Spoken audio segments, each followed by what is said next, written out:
Hey guys, it's Jen. Welcome back. So today I'm going to show you 3 really simple, easy, colorful eye looks that you can do, especially if you have hooded eyes like I do. And I'm going to be using the new Rustic Glam palette from Dominique Cosmetics. So I'm going to do a quick little review and swatches of the palette first, and then I'll get into the 3 separate looks. And one of the reasons why I wanted to do this video is because I've been getting a lot of requests asking me how I do my eye makeup with hooded eyes, and I'm definitely not an expert by any means. I've been watching hooded eye tutorials since I figured out that I had hooded eyes a few years ago. Before that, it was just so frustrating doing my eye makeup because I would try to follow, tutorials from people who don't have hooded eyes. So it was always a frustration for me trying to figure out how to recreate their looks. And I always felt like there was something wrong with me. Like, why can't I get this right? It just never looks right on me. And then come to find out, guess what? I have hooded eyes and it's not gonna look the same. So I try to keep things really, really simple. And I think that's the key when you have hooded eyes, because if you try to do all these complicated things on your lid and try to use too many colors,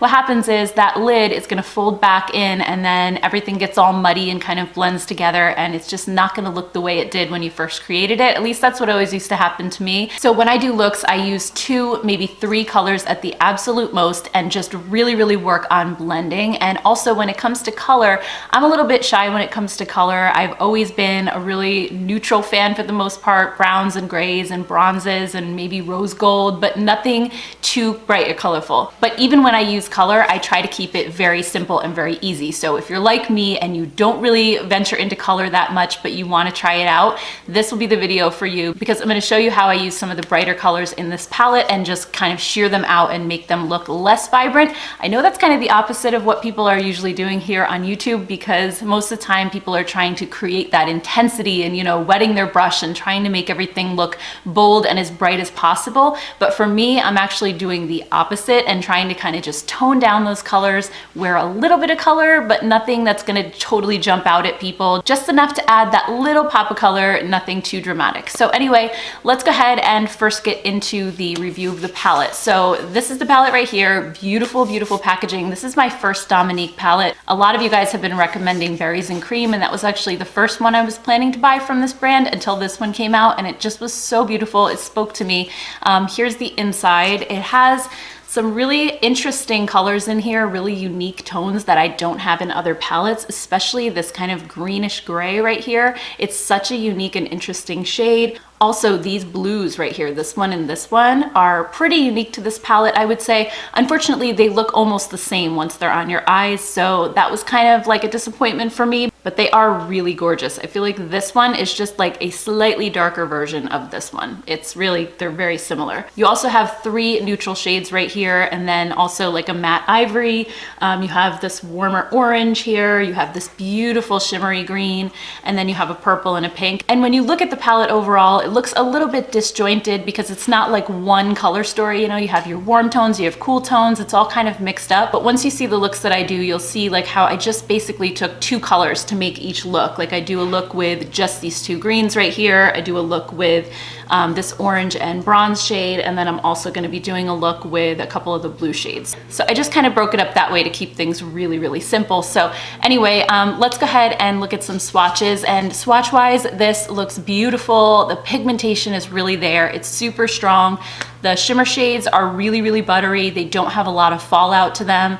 I really enjoyed the formula of those. The matte shades are incredibly pigmented, almost too much so. And that's one thing that I'll actually caution you about this palette, is that the mattes are just a little bit difficult to work with because of how pigmented they are. And you'll see when I get into the tutorial, when I first put my brush on my lid, the mattes just kind of stick right there where I put it, and I have to just work and work and work to blend them out. Some of them get a little bit patchy, so I would highly recommend putting down a layer of a powder that's close to your skin tone, whether it's a translucent powder. For me, I used the matte ivory shade in the palette. I just laid that down first as a base because it really helped some of these shades to not stick into my skin and just blend a little bit better. So I would definitely recommend doing that first. And I did also see some negative reviews talking about that on Sephora's website when it came to the mattes in this palette. A lot of people, either love them or hate them. A lot of people were saying that they had a lot of struggle with the mattes, while other people said they felt like they blended really well. So for me personally, I think some of them blended okay, and then some of them, like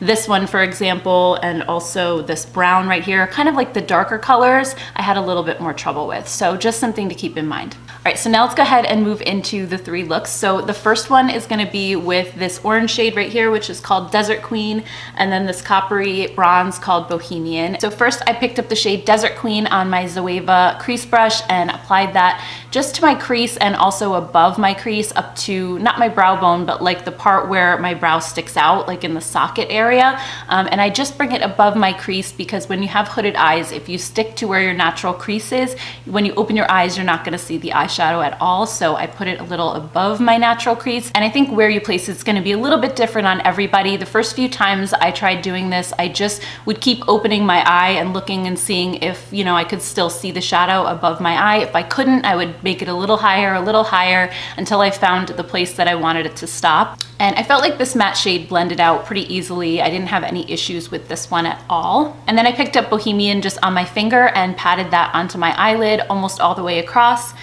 And as I said before, the shade really didn't have a lot of fallout. I felt like it just went on really nicely. I didn't wet my finger or anything. I just applied it straight from the palette. And I think it just makes for a really, really pretty look. So here's the finished look. I absolutely love these warm tones with my blue eyes. I feel like they really make blue eyes pop. And this look is so simple and pretty, even though it is playing with a little bit of color. All right, so moving on to look number 2, this is where I use this green shade Cactus in my crease and then Wanderlust on my lid. So this is the shade that I had a little bit of trouble blending. I actually started the tutorial and it stuck in my crease so badly that I couldn't make it move. So I had to remove it and start over again. And I put down a layer of powder and that really seemed to help it blend a little bit better. I did still have to work to blend this shade out quite a bit, but it's worth it because it is such a gorgeous shade. It's so unique. So once I put that all over my crease and a little bit down onto my eyelid, then I grabbed the shade Wanderlust with my finger and just tapped that all over my lid, just like I did in the first look. And then I also took my pencil brush and applied that matte Cactus shade to my lower lash line. And the finished look is so super pretty. This is one of my favorite looks from this palette because again, you have color, but it's nothing over the top. It's so super wearable, especially if you're afraid of color. And I just think it's gorgeous. And then the third look is the one that I'm wearing today. And this one I actually used 3 different colors. I used this shade Fringe right here, which is this matte brown, and then Dreamcatcher, which is this really pretty blue, and then Moonchild. So first I applied the shade Fringe to my crease. This is that really light matte brown. I didn't have any trouble blending this one out whatsoever. I think it blended beautifully, and I think it's just a perfect crease color. I use a brown a lot when I'm using kind of brighter colors just because I want to tone it down a little bit and I don't want to use all bright colors, so I feel like the brown kind of just grounds it a little bit. And then I took my pencil brush and applied Dreamcatcher from the inner corner of my eye all the way to, I would say, a little past the middle of my lid. And this shade was a little bit powdery, so I would definitely recommend tapping your brush off first so that you don't get any powder fallout coming down on your face. And then I also used the pencil brush and applied that really dark navy shade. It has a little bit of like light blue glitter in it, and I put that one on the outer corner and blended it in towards the middle. And then I took my blending brush and just kind of worked those two together in the center. And these sheared out so much when I was blending them. And I did see on Sephora.com some of the reviews were complaining about some of the shades doing that, where they apply pigmented initially, but then when you go to blend them, they kind of blend away and then the color kind of disappears and you have to keep adding more, but it just doesn't do anything. Now, if you're looking for bold, bright, vibrant colors, I would say that would definitely be an issue. But for me, like I said in the beginning of the video, one thing I like to do with color is blend and blend and blend until it's not bright anymore, just so it makes it a little bit more wearable, at least for me, because that's how I'm comfortable wearing color. So for me, I loved that this kind of blended down because that was kind of my whole goal with these looks. So that wasn't an issue for me. But if you favor really bright, bold looks and you really want to pack that color on there and get that vibrancy and the intensity, you may not like a lot of the shades in this palette, because when you go to blend them, they do sheer out quite a bit. And then I also took the light blue shade Dreamcatcher on a pencil brush and applied that to my lower lash line as well. And then here's the finished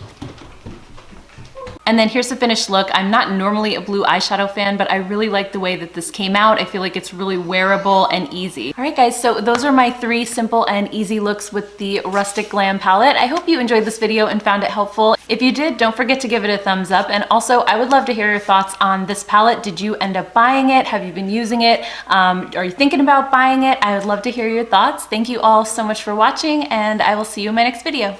Bye.